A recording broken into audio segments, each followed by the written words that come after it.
to 8 at 8. And there's a loyalty that's deeper than mere sentiment, and a music higher than the songs that I can sing. The stuff of earth competes for the allegiance, but I owe it to the giver of all good things. I was a teenager attending a concert for an artist that I loved. His name was Mullins. Couldn't believe that before the concert started, he was out in the crowd of people that were waiting for tickets, just talking to them. And then after the concert, I couldn't believe that he just waited there on the stage, and people that were there at the concert just walked up on the stage, and he was like so real and so warm and welcoming. And somehow or another, I got up the courage to ask him if I could play a song while he sang. And it was this song called If I Stand. Now, I definitely didn't know how to play the song, really. I'm sure some of the chords were wrong. I know a lot of the notes were wrong that I was playing. And, after a little bit, he was singing, and he said, well, let me just show you. And he sat down and just was so gracious and just kind of played it for me and sang it for me. And I was just, of course, amazed at his beautiful playing. That spirit, that warmth, that generosity, that openness is such a beautiful window into the heart that God has for you. And what we're going to talk about today, you need to hear it about a God who has that openness and warmth, and who is standing with you, urging you, beckoning you, calling you towards him, that your one desire might be placed on him. But if you're not there yet, would you just picture God like Mullins, who just sat there with the people and had that warmth and openness? If I had come back the next night and tried to play that song again and again, night after night, and never practiced it, never got any better, there would probably have been some expectation that Rich may have had on me to focus and learn that thing, right? Well, I want us to just hear that today. While you hear the warmth and the generosity and the openness of God towards you, I want you to hear that God is calling you to have one desire, and that desire in him and on him. Charles Spurgeon said that when a person has 50 different desires, it's like a stagnant pool that's just spreading out disease. But when all of a person's desires are channeled into one direction, it's like a river of pure water that can just run out and fertilize the fields. Oswald Chambers asks, have you committed your will to Jesus Christ? Not just your emotions, your will. He says, don't ask God what that's going to mean. Just say, Lord, you have all of my will. Whatever I see today, whatever I experience today, God, you have it. Now, I want to play that song for you again, and I want you to listen carefully to the words, because Rich Mullins is calling us to have one object of our desire. And there's a loyalty that's deeper than mere sentiment, and a music higher than the songs that I can sing.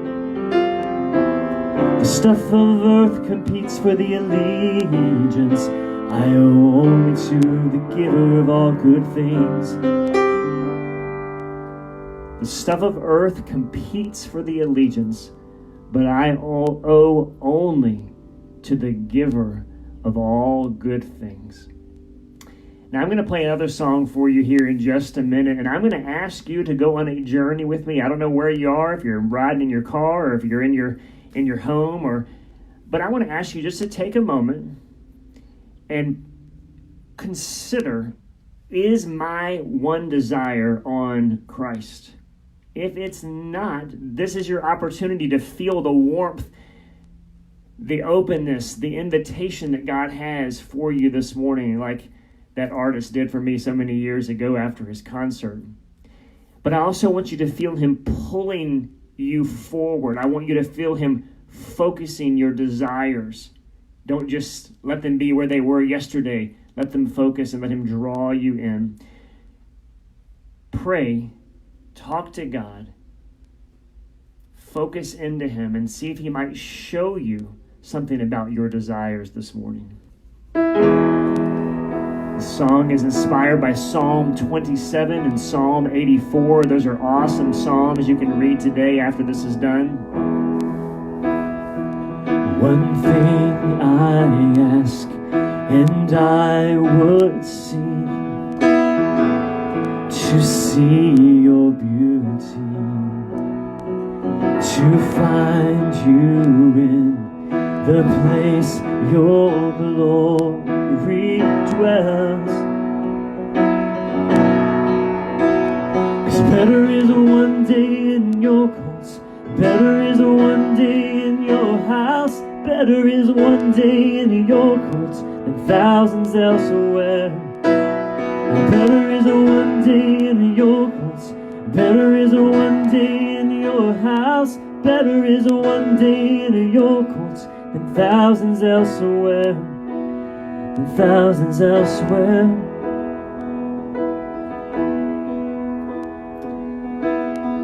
Now, as you hear that statement, that declaration, that proclamation, one of my old professors used to say, all worship is hyperbole.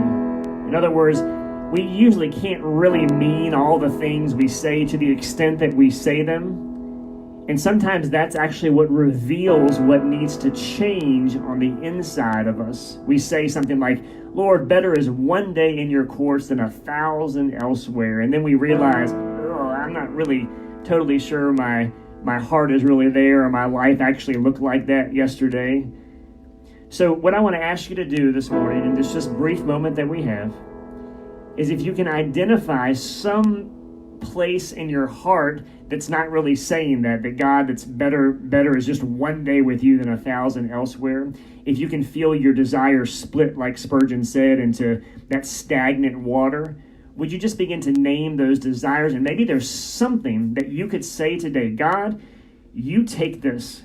My heart's all wrapped around this thing. It was yesterday, at least. And so would you take this? I commit it to you. I give it to you. I want nothing to do with it. I'm casting it aside. I want to have one desire in you today. Would you consider making that prayer in these last few seconds we have together? You can pray that now and enjoy the benefit of having one desire for the rest of this day.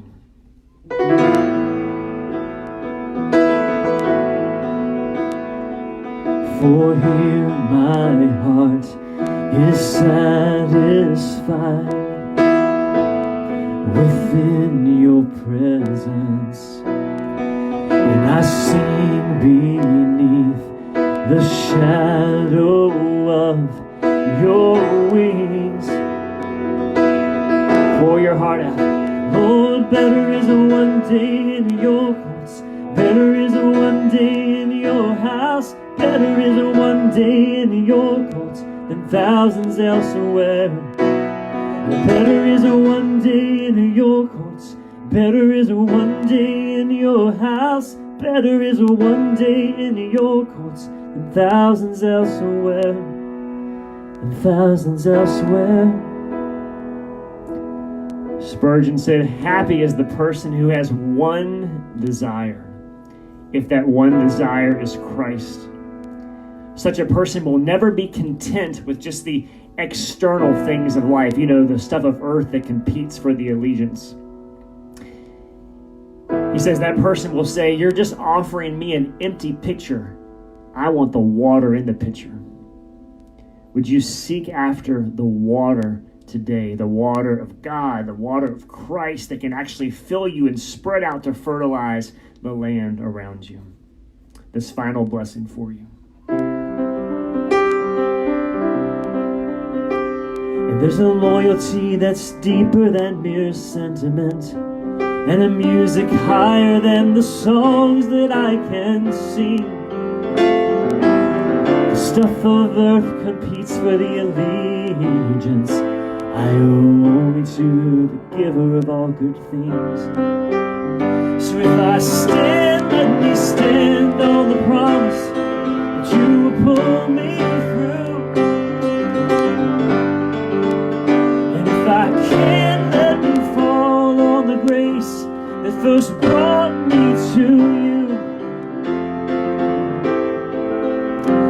I sing, let me sing for the joy that is born in me these songs.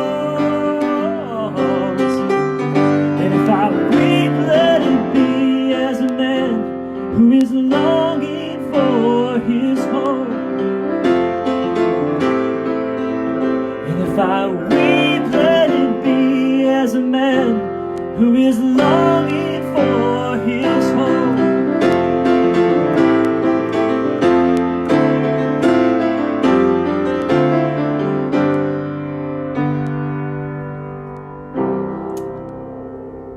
May you walk today with one desire. Amen.